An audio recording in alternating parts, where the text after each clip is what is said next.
The first sign came not as fire in the skies, but as a silence too heavy to ignore.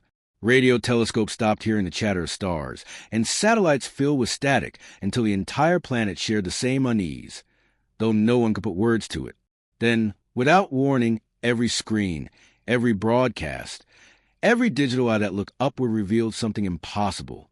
The heavens themselves seemed to hold their breath as rifts shimmered above Earth, shapes so immense and alien that they could not be described as ships, not truly.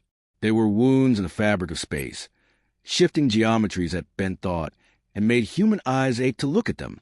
And with their arrival came the presence, a weight that settled into every mind, a thought that was not a thought, but impossible to ignore. You are awake. For the first time in history, every human being felt the same moment at the same time. Soldiers in trenches dropped their rifles. Doctors froze mid-surgery. Presidents stared helplessly at screens, and children clutched their parents without knowing why.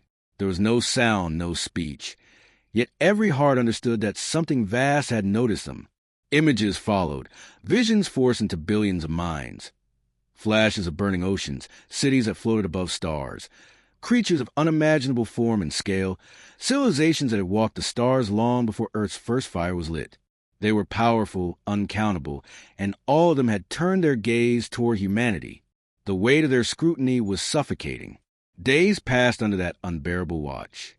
No message was given, no ultimatum declared.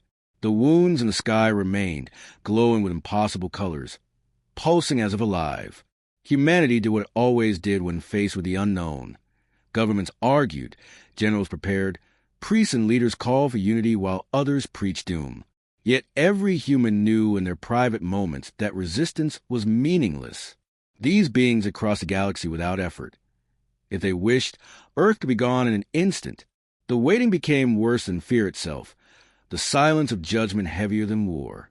On the fourth day the visions returned, but this time they were not of alien wonders. Instead, humanity was shown its own reflection.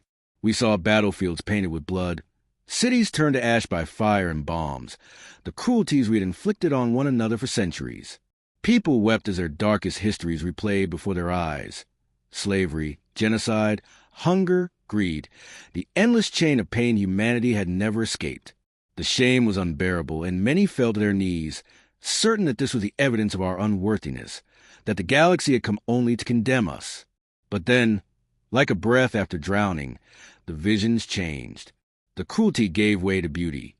Paintings etched with love, symphonies echoing through grand halls, the laughter of children chasing one another across fields, the quiet bravery of soldiers throwing themselves between strangers and death, the tireless hands of doctors and scientists trying to pull meaning from the chaos of life.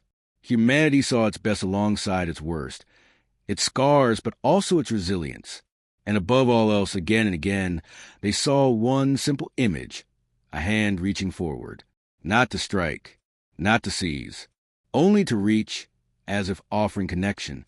When it ended, the presence returned one last time, pressing a single thought into the marrow of our species. The galaxy watches, and then the silence fell once more. The rifts remained in the sky, unblinking, unmovable, waiting.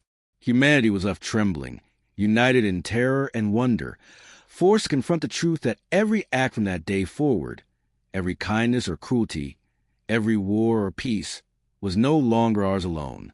The stars were no longer indifferent. They were witnesses.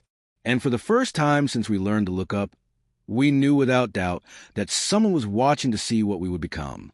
Nights on Earth were never the same after the rifts appeared. The sky no longer belonged to humanity. It belonged to them, the silent watchers who hung above the world like an audience waiting for a performance to begin. People gathered in open fields, on rooftops, by the sea, staring at the alien geometries pulsing faintly in orbit.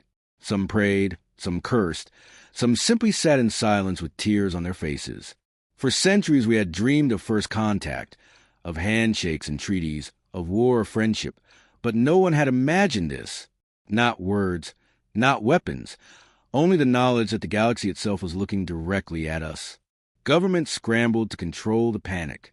The United Nations called emergency sessions that lasted until dawn each day, leaders pacing beneath the unblinking gaze of the rifts. No one knew if it was safe to speak to them.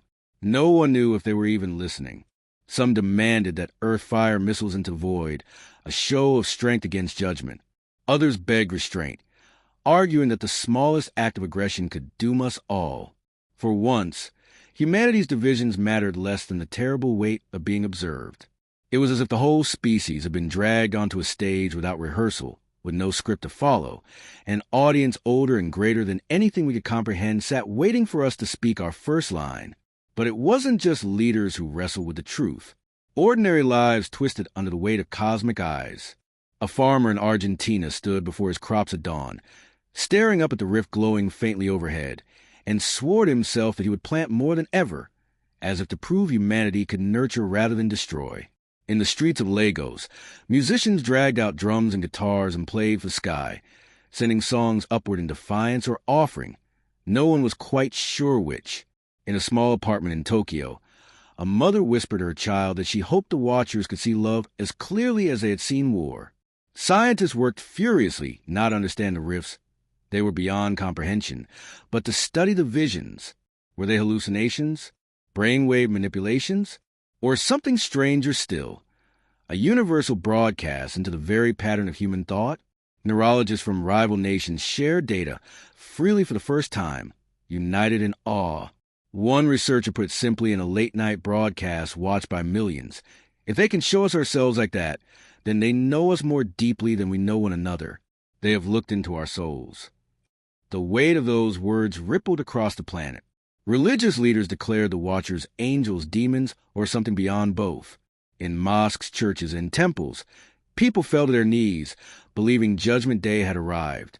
In other places, people shouted that humanity was nothing but a specimen in a zoo, a child in a classroom, an animal under observation.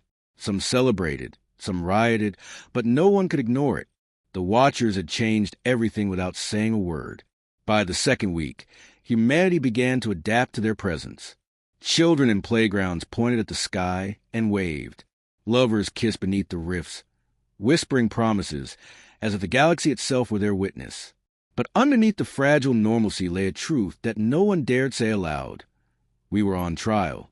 Every act of kindness or cruelty felt heavier now, as if unseen judges weighed them in scales beyond our grasp. Soldiers found themselves hesitating before pulling triggers. Politicians thought twice before issuing threats. Even criminals looked nervously skyward before raising a hand. The watchers had given us no rules, but the mere fact of their gaze was enough to change us. And yet, not everyone welcomed that change. In the shadow of the rifts, darker voices began to rise. Some demanded rebellion, insisting that humanity should not bow beneath invisible judges. Conspiracy theorists claimed the rifts were human-made, a trick to control the masses. Extremists called for violence, eager to prove that humanity would not be tamed by unseen eyes. Their rallies grew, their anger feeding on fear. For the first time since the Watchers arrived, human unity cracked. The rifts pulsed brighter that night, as if aware of the unrest. And once again, every mind on Earth was seized by vision. This time it was no replay of history. Instead, they showed us a forked path. On one side, we saw cities burning again, not from our past, but from our possible future. Nuclear fire, oceans rising, skies blackened with ash. On the other side, we saw a light. Towers of glass rising beside rivers healed. Fleets of ships sailing not to conquer, but to explore. Children laughing beneath alien suns. It was no prophecy. It was a choice. When the vision ended, humanity staggered beneath its weight. The Watchers had not spoken, not demanded, but they had shown us what might come to pass. And in that silence, in that terrible freedom, the truth was clear. The galaxy was not here to destroy us. It was here to see what we would choose to become. The days that followed were heavier than any in living memory. Humanity had been given a vision, a glimpse of two futures, and the weight of choosing between them pressed into every corner of life. Some people woke in the night drenched in sweat, hearing the roar of fire and the screams from the darker path. Others woke smiling, hearts full of determination, remembering the shining cities and starships, convinced that future was within reach. But all of them woke knowing that their lives now mattered not just to themselves, not just to their nations, but to the galaxy that watched in silence. World leaders convened again, but this time their voices carried differently.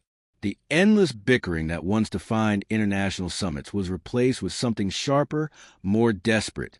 They argued not over borders or trade, but over what the Watchers expected. Did they want humanity to unify into a single voice? Did they want us to abandon our weapons? Or were they only witnesses, indifferent to what path we chose, as long as we understood the consequences? No one knew, but every decision felt amplified, as if the unseen eyes above might mark each word for judgment. Ordinary people wrestled with the same questions. In Paris, a baker left food on his counter free for anyone who came by, whispering that kindness mattered more now than money. In a refugee camp in Syria, a young girl drew pictures of the rifts and handed them to soldiers, saying she hoped the aliens could see beauty in children's drawings too.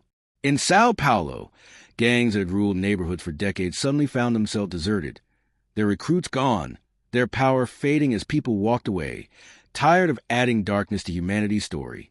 And in countless homes, parents held their children tighter, whispering that their generation must not be the one to fail under the galaxy's gaze. But there were darker corners, too. Fear grew like mold in places where people felt small beneath the cosmic eye.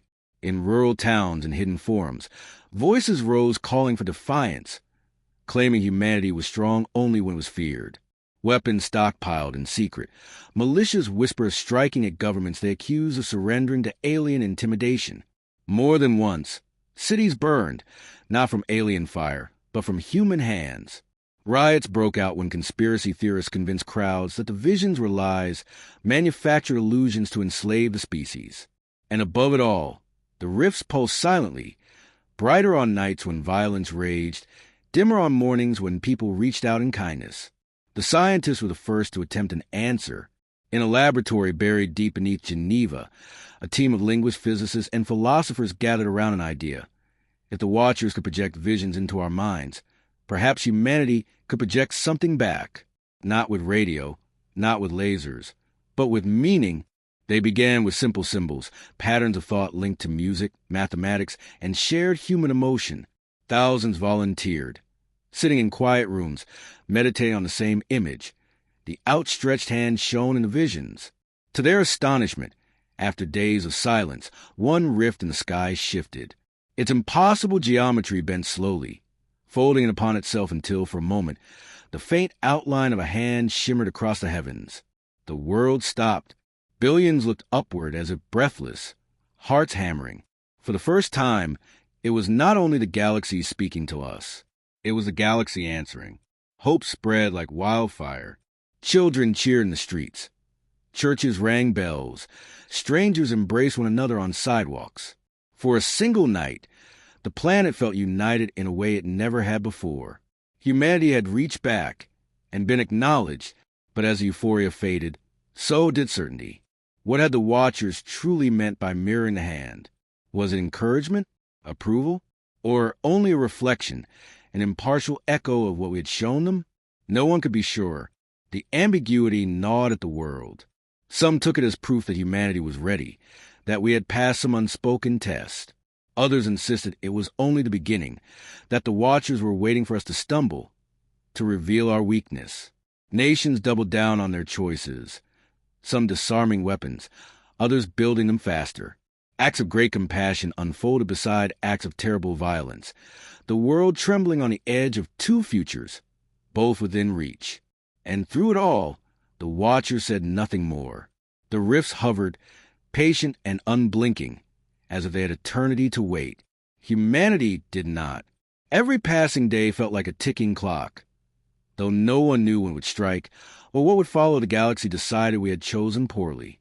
The stage was set. The galaxy was watching. And humanity, uncertain, fearful, and divided, had to decide who it was going to be. The weeks dragged on, and the weight of the gaze became unbearable. Life continued. Factories still churned, schools still opened, streets still bustled, but nothing was the same. Every act felt observed, every decision heavier. A man yelling at his neighbor would stop mid-sentence, realizing he was being watched not only by the man across the fence, but by the eyes of the galaxy itself. Couples hesitated before cheating, thieves before stealing, politicians before lying. Some said it was paranoia. Others whispered it was evolution, a forced leap toward accountability. But humans are not a species built to live forever in silence and fear. Eventually, pressure finds cracks. On the 32nd day since the rifts first appeared, it happened. A missile test in the Pacific, planned month before and supposedly canceled in light of the alien presence, was secretly launched by a powerful nation unwilling to show weakness. The streak of fire arced across the sky, leaving a trail of smoke that could be seen from half a continent. The world held its breath. The watchers responded instantly. Every rift across the skies flared white, brighter than the sun. For 3 terrible seconds, the earth was bathed in alien light. Shadows burned onto walls and faces. The missile vanished. No explosion, no debris, simply gone. And then came the vision. It struck not the mind this time, but the body. Billions fell to their knees, clutching their chests, gasping as if an invisible hand pressed against their hearts. The message was clear. Weapons of annihilation were not tolerated. When the pressure released, millions wept in the streets, convinced they had just been spared extinction. The governments of Earth tried to spin it.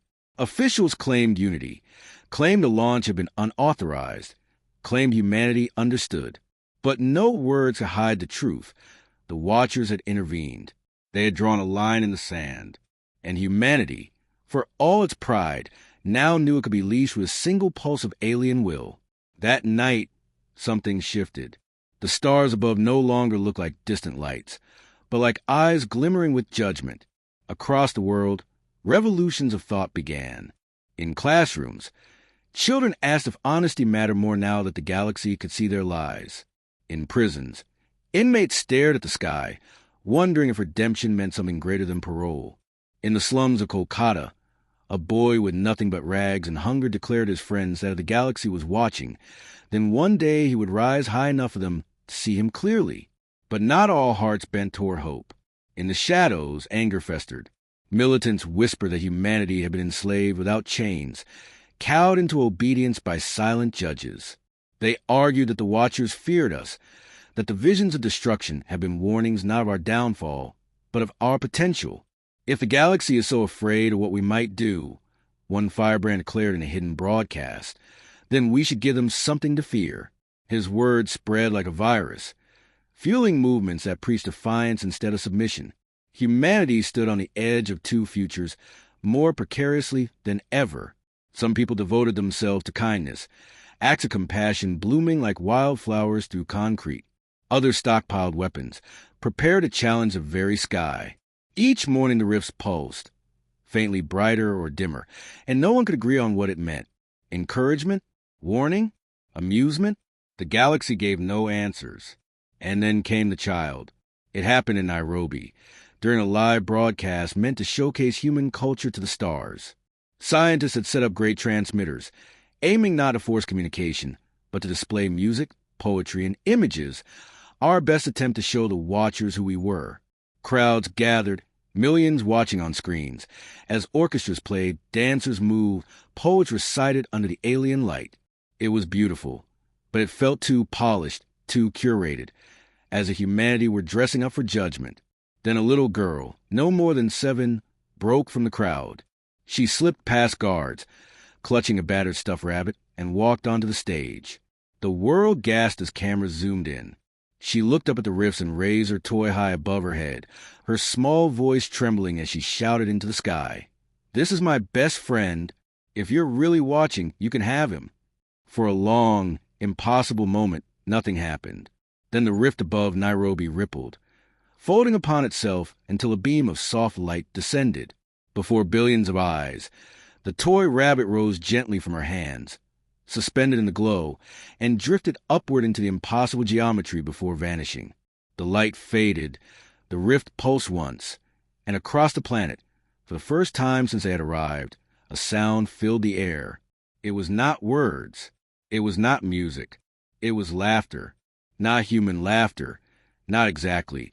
But a sound of joy, a ripple that carried warmth and mirth, echoing in every mind.